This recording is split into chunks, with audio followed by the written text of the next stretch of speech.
Since so many people in the YouTube gardening community are doing seed haul videos, I thought I would do one as well and put it on the gardening playlist. And since a few of you have mentioned that you are willing to listen to me talk about just about anything, well, here's me talking about one of my hobbies. Anyway, I am going to do this like the plant nerd I am, and basically go by family for a few of these at least. I'll start with the cucurbits here. From M.I. Gardener, I ordered White Wonder Cucumber. I wanted to try a new fresh-eating cucumber variety. And then Baker Creek has always been one of my go-tos for a few years. So I decided to try a new vining zucchini.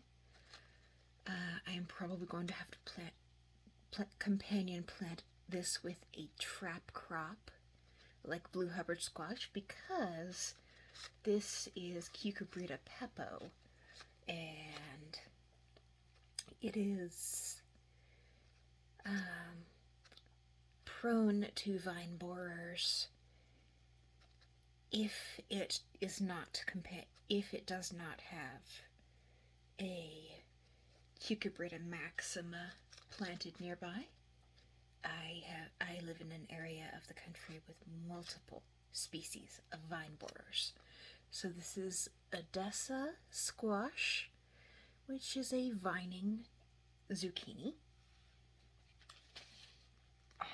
And since my dad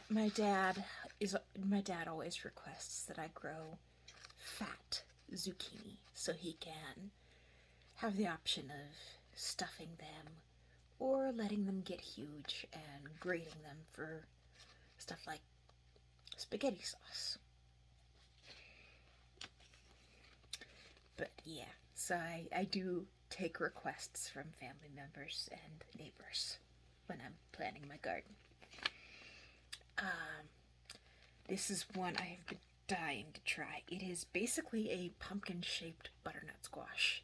So, vine borer resistant. And yeah, the black futsu. I have been wanting to try this. Basically, it doesn't turn tan until you've aged it for a while.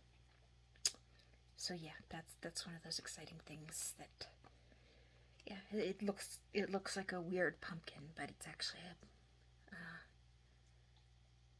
closer to a butternut squash. The zucchino rampicante, an Italian vining zucchini, which is actually another one of those weird butternuts. Long, stretched out. Apparently it takes up a lot of space in the garden, which I do have. I do have a few sections of the garden dedicated to my vining plants. And yeah, I once the peas start dying back, I will put in squash. This is another one I have grown before and has done really well. I'm just stocking back up on it. It's got one of those weird French names. I do not speak French. I only read it. Kinda, sorta. You know, it's the Romance language I am the least comfortable reading. You know, so please forgive the mispronunciation. The inevitable mispronunciation. Musky de Maroc. another Cucurbita muscata, which is the only reliable squash species for me. Another one I'm stocking up on from because it's worked well in the past. Long Island cheese. That is one of the muscata pumpkins. So basically butternut squash, but it tastes like pumpkin. The Mesquite de Maroc tastes like butternut squash and looks like a novelty pumpkin. This one actually looks and tastes like a pumpkin. This has done really well for me in the past. And then one I got locally, the basic pickling cucumber. I want to learn to ferment this year. I want to get a fermenting jar and make my own sauerkraut and make the fermented pickles, not just the refrigerator pickles. That with all the vinegar and stuff, I usually just put up the veg by making refrigerator pickles and freezer jam, freezer relish, etc.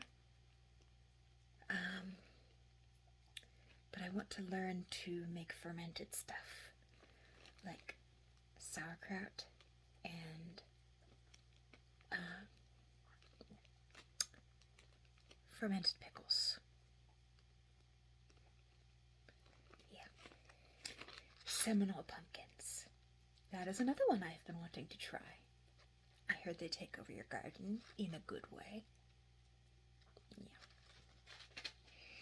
That is one of the new cultivars for me. Then another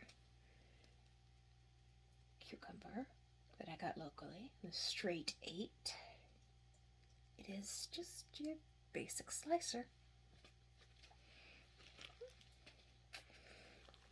Next, I will move on to the legumes because, it's easier to sort them by. That's how I normally sort my seeds. I store them based on.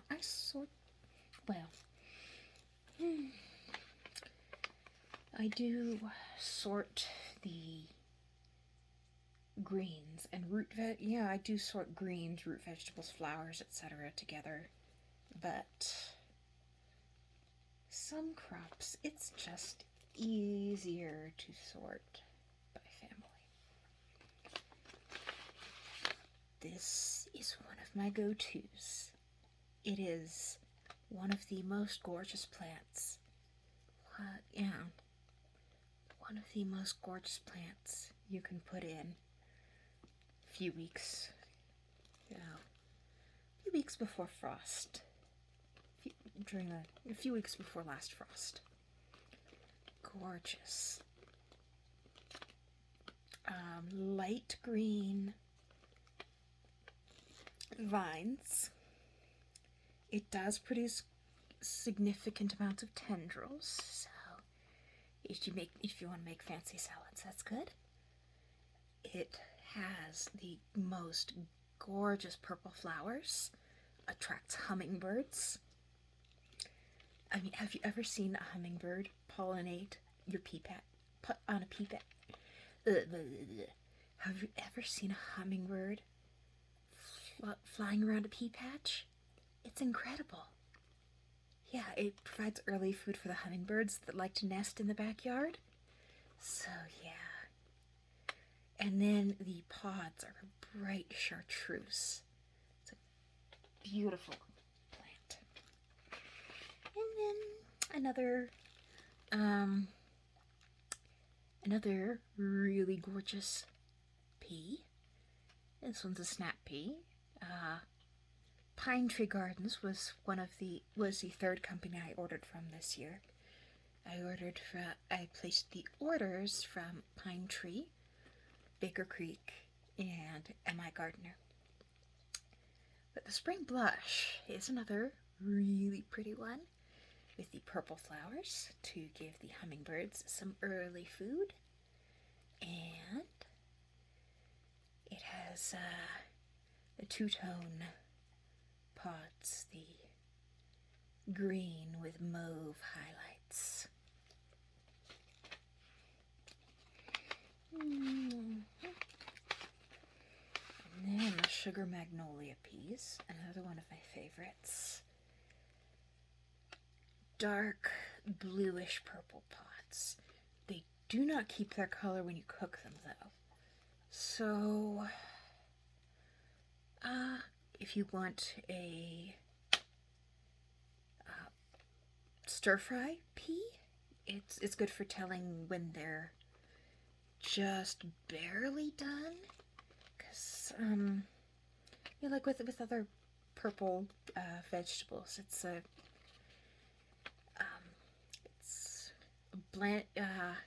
lot of people call it the blanching indicator. As soon as they're just barely done, they turn green, which is kind of cool. I don't know, some sort of, I don't remember the chemistry behind it, but yeah. Now, one of the few purple vegetables I've ever seen to keep the purple on it, the dragon tongue bean. Of course, the purple does not stay, well, yeah, the yellow stays constant, but the purple turns pink. So, yeah, doesn't keep all of its color, but it doesn't turn complete. It doesn't disappear completely. So that is pretty cool. And it's a bush bean, so I just typically throw a couple seeds in wherever. I don't know if, well, if you look at the old garden playlist, well, if you look at the old garden playlist, you will see a few videos of how lush my garden tends to get. And yeah, just throw a few of these in wherever and get like a dozen or so different cultivars of 5 or 6 crops per bed.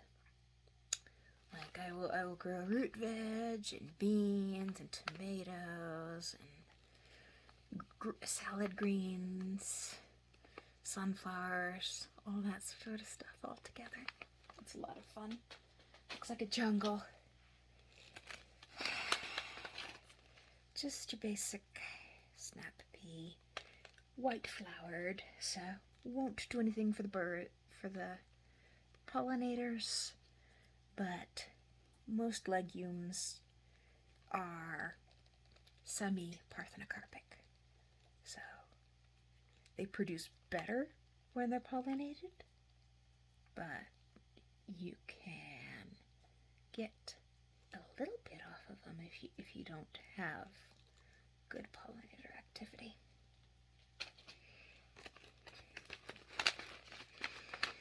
I usually only grow wax beans and purple beans. So, yeah, I got a vining wax bean to go with all the various bush wax beans that I have. The only thing left on the list for veg is a purple bush bean. But I have plenty of the of my go-to pole bean, which is a German variety called Blauhilde. It is a really pretty purple Romano bean. Gorgeous purple flowers. Again, another one that the hummingbirds really like. So it gets good pollination. And I like to let that grow up the sunflowers and corn. Yeah, sort of Three Sisters style. Another couple things apiece. One from the grocery store, one from Pine Tree, again. I think I did a review on Pine Tree. I may have to go do one later on.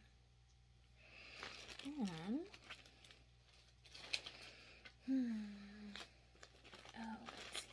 let's see. The solanaceous crops.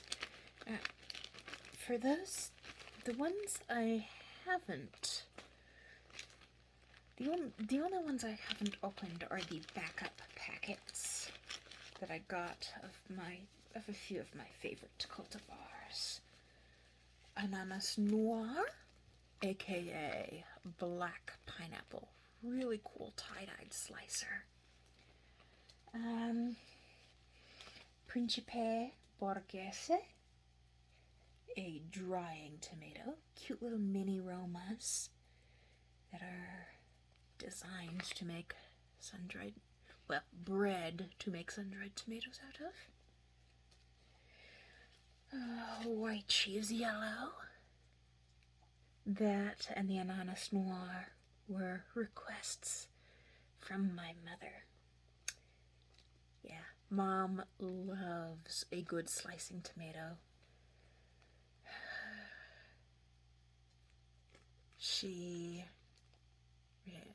That is one of the family requests. Yeah. And of course I will probably be sharing a few of these tomato and pepper seeds with the neighbors because I frequently get requests for extras that do well here. And I have gotten pretty good at picking out varieties for the high desert. And the Isis Candy cherry tomato. It's really sweet and very pretty.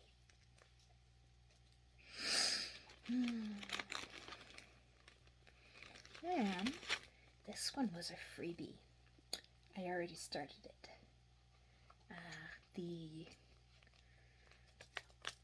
I typically start my peppers in January, my tomatoes in February. So, yeah, the ones that are already opened are because I already started them. It's a Datu pepper. I think that's how it's pronounced. But yeah, that was... Oh, like, if you watch other people's seed haul videos, a lot of them got these particular peppers. And chile de árbol from M.I. Gardner.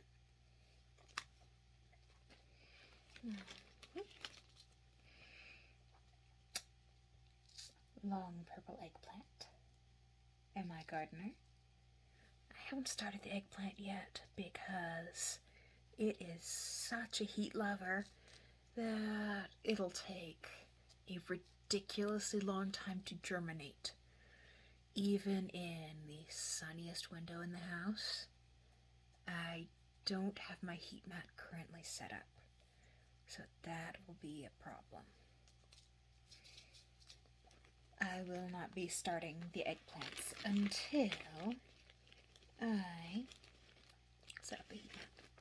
This is my other freebie from Baker Creek, the spoon tomato. Again, pretty much everyone has mentioned that in their seed haul videos, everyone who ordered from Baker Creek at least. And then this is one I have been dying to try as well. The Pink Berkeley tie-dye. Yeah, this one is even more stripy than the Ananas Noir, but it's this one I haven't tried yet, and it is much earlier because it is a recent, it is it has been it was bred recently. So, yeah, Ananas Noir is a much older variety. The early tomatoes weren't bred in until past 50 years or so. No, probably more like 75. I don't know. But yeah. And then Paseo Baja. I can't talk today. Paseo Bajío.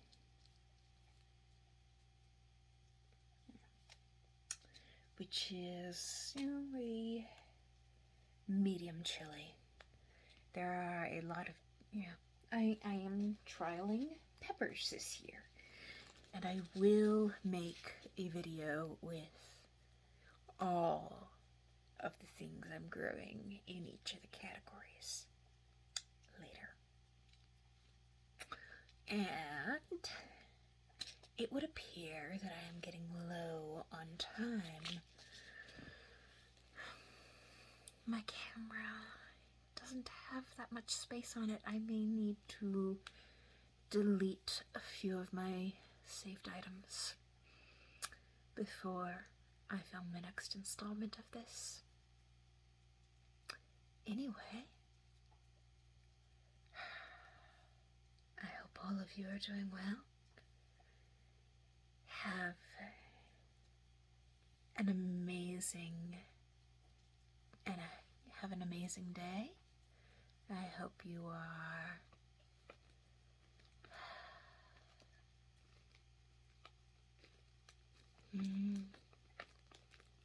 well, I hope you enjoyed this video. And well, I will see you in the next one.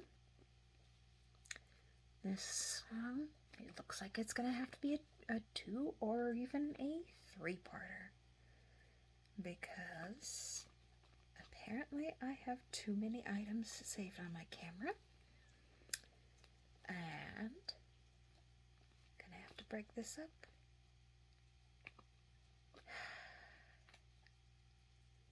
Anyway, catch you later. Bye.